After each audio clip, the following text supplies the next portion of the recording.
They called her a heretic. His hands were tied with rough rope, his face scarred by the dust of the road, and his knees were bleeding from falling so often. With each step, the temple bell tolled like a sentence. The relentless sun burned his skin as if trying to erase any trace of faith. She didn't shout. She just prayed silently. The crowd whispered insults as if hatred were prayer. But he, the samurai, walked behind her, in silence. With his hand on the handle of his katana, his gaze fixed on the horizon. They said that would be the end, that no foreigner would dare defy the gods of the empire and leave alive. But that day, on that mountain, something happened that no one dared to imagine. It was feudal Japan, a time when the sun burned like a blazing fire over the rice paddies and ancient temples held ancient secrets. Wooden houses creaked in the wind, and the smell of rain-soaked earth mingled with the thick aroma of incense burning on altars. The air was heavy, charged with the silent fear of those living under the shogunate's rigid laws. In the isolated villages nestled between verdant mountains and serene rivers, life followed a harsh rhythm, marked by discipline and honor. Those who broke the rules were treated harshly, and foreigners were even more distrusted. The local religion dominated not only the spirit, but the law itself, and any sign of deviation was considered a threat to the sacred order. She, a missionary from distant lands, was a shadow among those people. She wore simple clothes, soiled from the long and arduous journey, and carried in her heart the hope of spreading a message of peace and faith. But in that world of sharp swords and suspicious eyes, her words were like poison. The guards accompanying her showed no mercy. The sun beat down on her face. The dust kicked up by the cartwheels got into her eyes, and the sound of chains dragging prisoners echoed like a lament in the dry air. Children and the elderly watched her in silence, whispering stories about the foreigner who defied the gods. She knew the danger was real. The sentence had already been passed, but there was something more than fear, a deep courage, born of faith, that kept her going, even when the world seemed to be falling apart around her. She walked with firm steps, though fatigue etched her face. Hana, the missionary, was a woman with deep brown eyes, where a mixture of fear and determination could be seen. Her hands, though bruised, held tightly to a small, battered book, the only legacy of her faith and hope. The wind ruffled her black hair, which mingled with the dust of the road, as if even nature wanted to erase her presence. Behind her, the samurai named Takashi watched everything attentively. His serious face, marked by old scars, revealed a man accustomed to facing danger. His armor gleamed in the sun, and his dark eyes hid secrets few dared to uncover. Even in silence, there was a palpable tension in the air as his footsteps matched hers. As they walked along the narrow path, Takashi broke the silence, his voice low and firm. "Aren't you afraid?" Hana looked at him, her lips parted, and replied, "Fear cannot hold the soul." The guards, rough and impassive men, stood back, alert to any movement. Among them, Kaito, a young soldier with restless eyes, couldn't hide the doubt in his eyes. The intransigence of the law and the brutality of the punishments clashed with the humanity he saw in the missionary. At one point, Kaito whispered to another guard, "Does she really deserve this?" But no one dared speak out, for justice was relentless. Hana's mission seemed destined to end there, under the weight of tradition and the sword. Yet, as Hana prayed silently, Takashi tightened his grip on the hilt of his katana, fighting a growing feeling. Something about that woman awakened in him.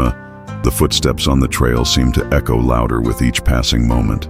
The sun was sinking, tinting the sky red, a silent harbinger of what was to come. Hana felt the weight of the ropes in her hands, the roughness of the wood beneath her bruised knees, the relentless gaze of the guards who brooked no weakness. At that moment, the cruel routine of that prison surrounded her like a dense shadow. The same questions, the same looks, the same silent accusation. She was an intruder, a threat to the established order. The crowd whispered stories of executions, of broken faith, and lives taken. But something different pulsed in the air. Takashi, the samurai escorting her, was uneasy. His serious face hid a whirlwind of emotions, the honor that compelled him to fulfill his mission versus the pity that was beginning to stir in his heart. The hand holding the katana trembled slightly, and the weight of that weapon seemed to also carry the responsibility for the woman's fate. Amid the heavy silence, a dilemma loomed. What if he decided to defy the code? What if, instead of leading her to her death, he protected her? The thought seemed forbidden, almost a sin. Hana, feeling the samurai's heavy gaze, closed her eyes for a moment. She remembered the words she'd brought from afar, the promises of hope she'd wanted to spread, even knowing the risk she was taking. Her heart pounded, not out of fear, but out of a faith that defied fate. As they walked, the surrounding forest seemed to come alive. The rustling of leaves, the damp smell of earth, and the distant sound of a stream formed a sensory trail that contrasted with the group's internal tension. Every sound seemed amplified by the growing anxiety. Halfway there, Kaito, the young guard, almost whispered to Takashi, "Are we doing the right thing?" Takashi looked away, tightening his grip on the katana, fighting his own thoughts. Honor and traditional justice clashed with the doubt that was beginning to grow within him. With each step, the threat became more real. The execution altar was near, a place where lives were consumed by fire and blade. The smell of charred wood and fresh blood still lingered in the air, a brutal reminder of the end that awaited Hana. But the routine of that journey also brought moments of silence, of small pauses where fear seemed to fade. Hana took the opportunity to breathe deeply, seeking strength in the memory of her homeland, in the voices of those who still believed in her. In one of these moments, the samurai finally spoke, his voice low, almost a whisper. "Why do you insist on following such a dangerous path?" She replied with a sad smile. "Because there is something greater than death, and I cannot silence that voice." The dilemma was posed. His fate seemed sealed, but within Takashi, a silent battle was beginning to unfold, a struggle between duty and compassion, between the past and a possible new hope. The shadow of the mountain that awaited them at the end of the path was more than a physical obstacle. It was the symbol of a moment that could change everything or end any hope of redemption. The narrow trail leading to the mountaintop seemed to hide the weather. The sky, now tinged with gray clouds, threatened to pour down with rain at any moment, as if even the heavens themselves were apprehensive of what was about to happen. Hana felt the cold rope tightening around her wrists, but her eyes were fixed on the horizon. There, at the stone altar where the sentence would be carried out, her destiny was about to be realized. Takashi walked close behind, his expression stern, but his heart was a battlefield where duty and doubt fought fiercely. Each step seemed to echo within his soul, making him question everything he'd learned since childhood. The katana, a symbol of honor and justice, now weighed down like a burden he could no longer carry with ease. When they reached the altar, the guards surrounded Hana. The silence was broken by the metallic sound of chains being attached to the cold stone altar. She closed her eyes and murmured a prayer, her voice barely audible above the rising wind. Then Takashi stepped forward, slowly raising his katana. The crowd held their breath, waiting for the fatal blow. But instead, he lowered the blade and looked directly into Hana's eyes. "It won't be like that," he said firmly, his voice thick with restrained emotion. "You won't die here." Shock gripped everyone. The guards looked at each other in disbelief. Kaito's eyes widened, confused and hesitant. The samurai's honor seemed to be at stake, and that gesture could cost him his life. Hana opened her eyes and saw for the first time Takashi's human, vulnerable gaze. He knelt before her and said, "I don't know if I believe your words, but I believe in the courage I see in you. Maybe there's a different path, one where justice doesn't need blood." The rain began to fall, cold and heavy, washing away the mountain dust and bringing a sacred silence. The crowd began to slowly disperse as Takashi held Hana's hand, guiding her away from the altar. In that instant, something changed forever. The gesture of a man accustomed to following rigid rules became a silent revolution, a hope that defied fate and tradition. Hana felt tears stream down her face. They weren't tears of fear, but of gratitude and rebirth.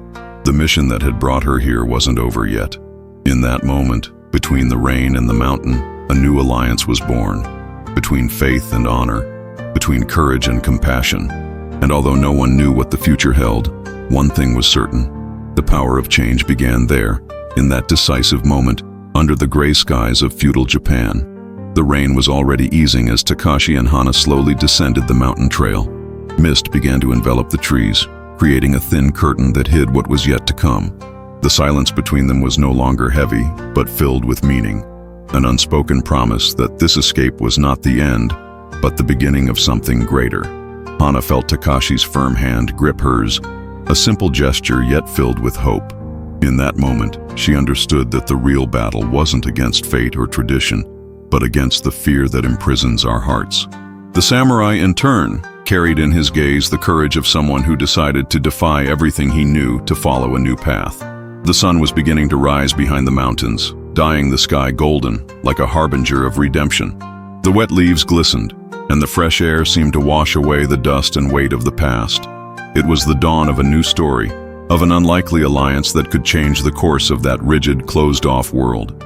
As they walked, Hana asked softly, "Takashi, what do you think the future holds for us?" He smiled, relaxed for the first time, and replied, "I don't know, but I know we can't let fear decide for us." The question lingered, inviting the audience to reflect. How often do we let fear or the rules of the past determine our choices? How many stories of courage and change are waiting to be born within us?